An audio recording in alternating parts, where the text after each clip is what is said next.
मोहन और मंगल नाम के दो दोस्त आगरा में टूरिस्ट गाइड का काम करते हैं। दोनों अपने इस काम से घर खर्च की पूर्ति आसानी से कमा लेते थे। लंबे लॉकडाउन के बाद जब अब सब कुछ धीरे धीरे नॉर्मल हो रहा था, उन दोनों को भी अच्छा काम मिलने लगा, क्योंकि विदेशी टूरिस्ट भी अब इंडिया घूमने आने लगे थे। यार मोहन, कब तक लोगों को ये ताजमहल घुमाते रहेंगे? अब तो मन करता है कि कुछ ऐसा चमत्कार हो जाए कि हम खुद भी ताजमहल बनाने के सक्षम हो जाए। ताजमहल के सपने मत देख। भगवान का दिया जितना है उतना ही इंसान को जीने के लिए काफी होता है। कहते हैं ना, जितनी चादर हो उतने ही पैर फैलाने चाहिए। यह सब किताबी बातें किताबों में ही अच्छी लगती है। तू देखना, एक दिन तेरा दोस्त बहुत बड़ा आदमी बनेगा। कुछ दिनों के बाद मोहन ने देखा कि मंगल दो अमेरिकन लड़कियों को घुमाने में ही अपना पूरा समय बिता रहा है। पिछले 2 दिनों में मंगल ने कोई और क्लाइंट लिया ही नहीं। मौका देखकर मोहन ने मंगल से बात करने के बारे में सोचा। क्या यार मंगल, पिछले 2 दिनों से देख रहा हूँ तू उन 2 लड़कियों को ही आगरा घुमा रहा है। क्या तेरे पास और कोई क्लाइंट नहीं आया? मोहन, अब मुझे टूरिस्ट गाइड का काम करने की जरूरत नहीं है। तू जिन लड़कियों की बात कर रहा है ना, उनमें से एक है शैली और दूसरी मारिया। मारिया और मैं जल्द ही शादी करने वाले हैं। उसके बाद ये आगरा छोड़कर हमेशा के लिए अमेरिका में सेटल हो जाऊंगा। ये क्या कह रहा है तू? मेरी तो कुछ समझ में ही नहीं आ रहा। मारिया और मैं दोनों लंबे समय से एक डेटिंग ऐप पर एक दूसरे को डेट कर रहे थे। फिर हम दोनों एक दूसरे को पसंद करने लगे, तो वो मुझसे मिलने अमेरिका से यहाँ आ गई। मैंने तुझसे कहा था ना, तेरा भाई जल्दी ही बड़ा आदमी बन जाएगा। मैं तो चला उड़कर विदेश। अरे भाई, ये रिश्ता दोस्ती तक ही सीमित रखो तो अच्छा है। अभी तुम दोनों एक दूसरे के बारे में जानते ही कितना हो। मेरी मानो तो शादी अपने बराबर के परिवार और शख्स से ही करनी चाहिए। मुझे तो लगता था कि तू मेरा दोस्त है, मेरी खुशी से खुश हो जाएगा, मगर लगता है कि मेरी खुशियों से तो खुश नहीं हुआ।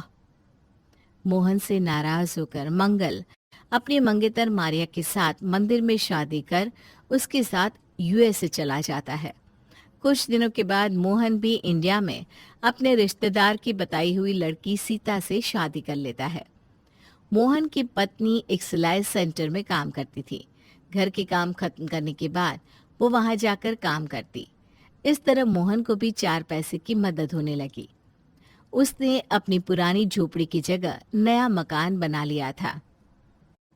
सीता, सच में मैं बहुत खुशकिस्मत हूँ जो तुम मेरी जीवन संगिनी बनी। तुम्हारे आने से मेरे घर का कायाकल्प हो गया। ये तो आपका बड़प्पन है जी कि आप मुझे इसका श्रेय दे रहे हैं, मगर ये सब कुछ आपकी मेहनत के कारण हुआ है। मेहनत तो मैं पहले से करता था, मगर तुमसे शादी होने के बाद मैं घर के लिए पूरी तरह निश्चिंत हो गया। तुम माँ बाबा का अच्छी तरह ध्यान रखती हो, घर का पूरा काम करती हो और बाहर जाकर भी काम करती हो। तुम्हारी मेहनत से ही तो मैं अपना मकान बना पाया। वो तो हर पत्नी का फर्ज होता है कि अपने पति की मदद करे। सीता की बातें सुनकर मोहन मुस्कुराने लगता है और अपने काम के लिए निकल जाता है। धीरे धीरे उन दोनों की मेहनत और ज्यादा फल फूल रही थी। अब मोहन ने टूरिस्ट गाइड के जॉब के साथ साथ अपनी छोटी सी ट्रैवल एजेंसी भी खोल ली थी। एक दिन अपने काम के सिलसिले में वो दिल्ली आया तो बस से उतरते ही उसने देखा एक कुली ढेर सारा सामान लेकर जा रहा था। उसकी शक्ल कुछ जानी पहचानी सी लग रही थी, मगर वो उसे पहचान नहीं पाया। वो उस कुली के पास गया और उसे रोक लिया। 1 मिनट रुकना भैया, आपकी शक्ल कुछ जानी पहचानी सी लगती है। भैया, क्या मैंने पहले आपको कहीं देखा है? आप मुझे जानते हैं क्या? सही बात है भैया, जब वक्त का पहिया घूमता है तो दोस्त भी पहचानने से इनकार कर देते हैं। दोस्त? कौन दोस्त? पहचाना नहीं मुझे? मैं तेरा दोस्त मंगल। इतनी जल्दी भूल गया मुझे? अरे मंगल, तू तो शादी करके यूएसए में बस गया था ना। और ये क्या हालत कर रखी है अपनी, पहचानने में भी नहीं आ रहा है। मोहन की बात सुनकर मंगल उदास हो गया और अपना सामान उठाकर साइड में रख दिया और वहीं पर डली हुई कुर्सी पर बैठ गया।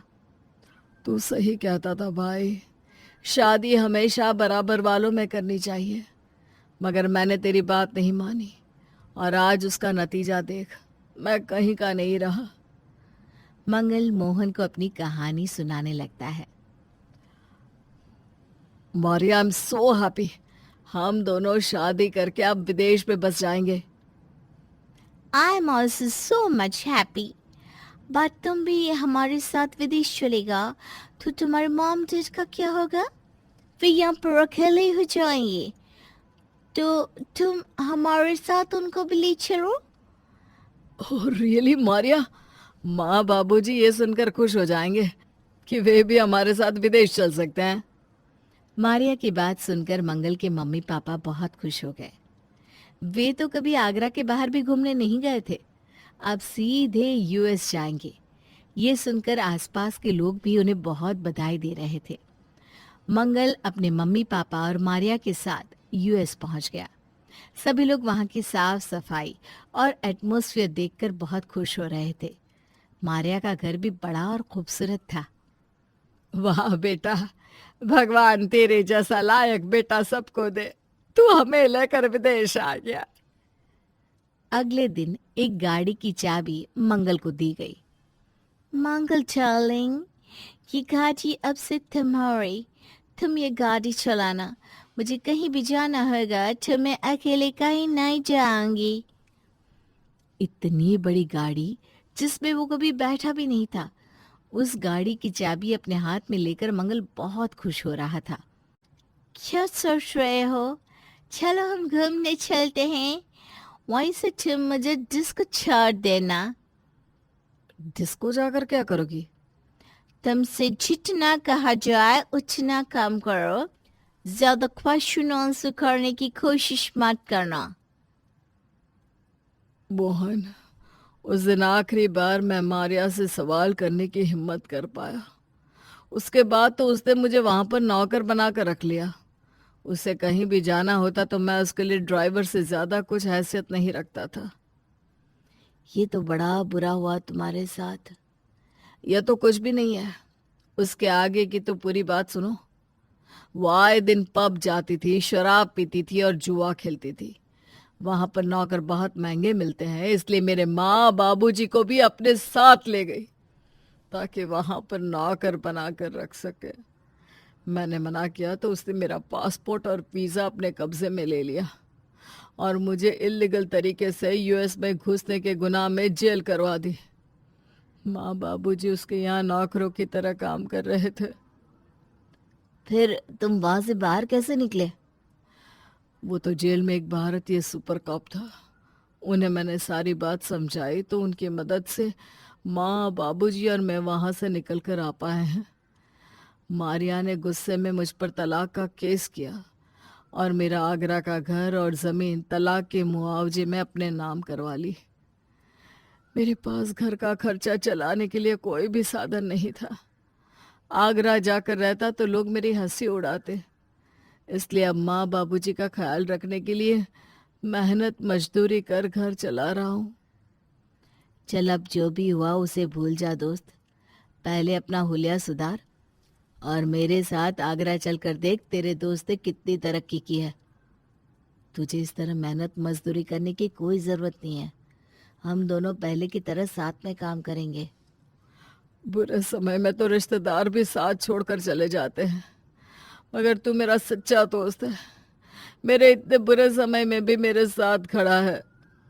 मंगल और मोहन दोनों आगरा जाकर साथ में टूरिस्ट का बिजनेस संभालते हैं और अपनी मेहनत से बहुत तरक्की करते हैं।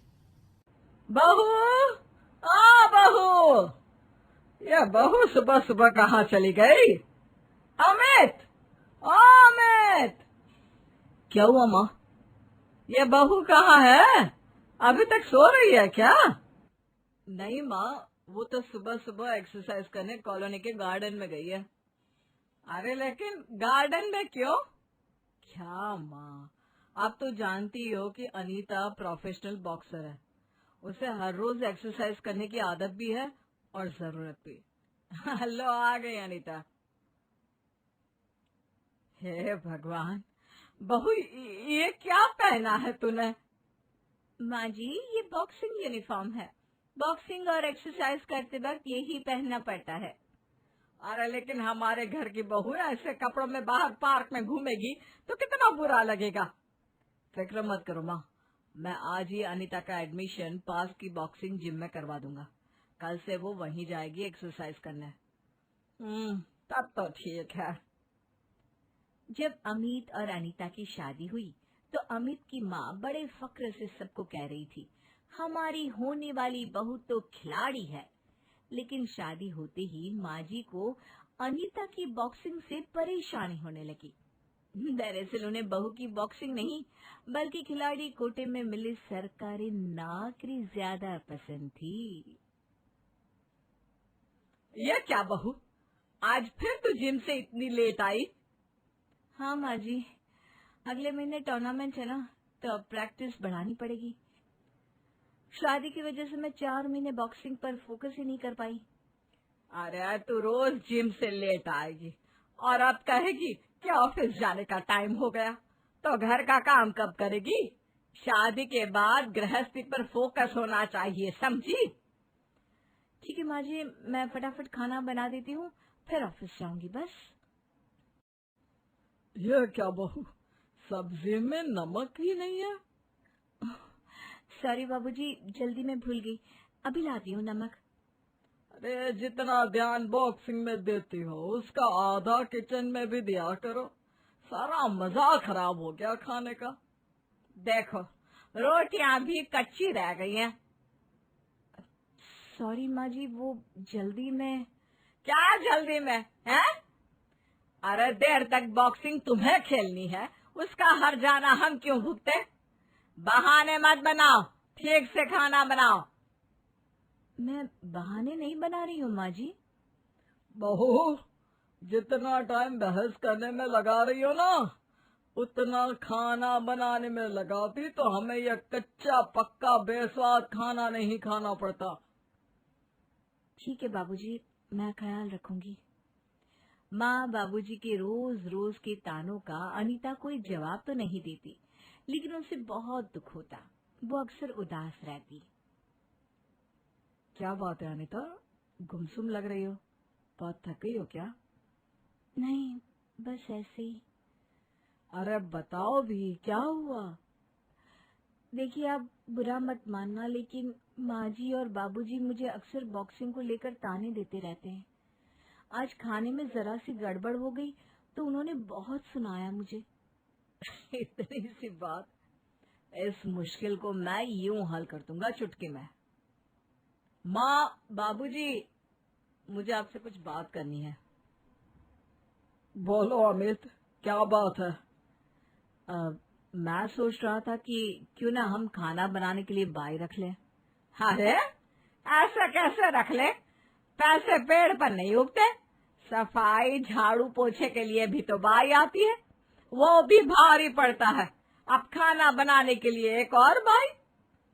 लेकिन माँ, अनीता भी जॉब करती है तो पैसों की इतनी दिक्कत अब नहीं है। बाई का खर्चा वहाँ से निकल ही जाएगा। ओह, अब समझिए, बहू को खाना नहीं बनाना, इसलिए उसने तुम्हें ये बाई की पट्टी पढ़ा के भेजा है, क्यों? नहीं माँ, अनीता ने ऐसा कुछ नहीं कहा। ये तो मेरा ही आइडिया था, पर सही तो है। अनीता थक जाती है बॉक्सिंग और ऑफिस के काम में। ऐसे में खाना बनाने वाली आ जाएगी तो सबको सहूलियत हो जाएगी ना। ये बाई से खाना बनवाना हमारे घर की परंपरा नहीं है अमित। हमारे खानदान में घर की बहुएं ही खाना बनाती है। और अगर अनीता को हमारे लिए खाना बनाने में या हमारी सेवा करने में जोर पड़ता है तो साफ कह देना हमसे। ऐसा नहीं है माँ, मैं तो बस। घर में बाई खाना नहीं बनाएगी, बस बात खत्म। अपने माँ बाबूजी का ऐसा व्यवहार देखकर अमित भी चौंक गया था। अब तो आए दिन माँ और बाबूजी अनीता को परेशान करने लगे। अरे बहू, कहाँ जा रही हो? बॉक्सिंग प्रैक्टिस पर जा रही हूँ माँ जी। तुझे पता नहीं है क्या? आज बाई नहीं आने वाली सफाई करने। आज बॉक्सिंग रहने दे। मैं झाड़ू लगाती हूँ, तू पोछा लगा, और फिर कपड़े भी धोने हैं बहुत सारे। लेकिन माँ जी। क्या लेकिन है? तू चाहती है कि पूरे घर की सफाई मैं करूं? नहीं नहीं माँ जी, ठीक है, मैं जिम ऑफिस के बाद चली जाऊंगी। अरे, तेरा ध्यान बॉक्सिंग में ही रहता है क्या? भूल गई, आज मेहमान आने वाले हैं। आज तो बल्कि ऑफिस से जल्दी घर आ जाना। 15 लोगों का खाना बनाना है। ठीक है माँ जी, आ जाऊंगी। बेचारी अनीता बॉक्सिंग रिंग में पसीना बहाने की बजाय घर का चूल्हा चौका करने में उलझने लगी थी और बॉक्सिंग से दूर होने लगी थी। अनीता, तुम आज भी प्रैक्टिस पर नहीं गई? कैसे जाती? आज फिर मेहमान आने वाले हैं, उनका खाना बनाना, फिर गेस्ट रूम की सफाई। आजकल कुछ ज्यादा ही मेहमान आने लगे हैं इस घर में। पता नहीं मेहमान खुद आ रहे हैं या माँ जी उन्हें बुला रही हैं। तुम्हें सच में ऐसा लगता है कि माँ मेहमानों को बुला रही है? मुझे क्या लगता है वो छोड़ो। अच्छा, एक काम करो, तुम जिम ना भी जा पाओ, घर में ही प्रैक्टिस कर लिया करो।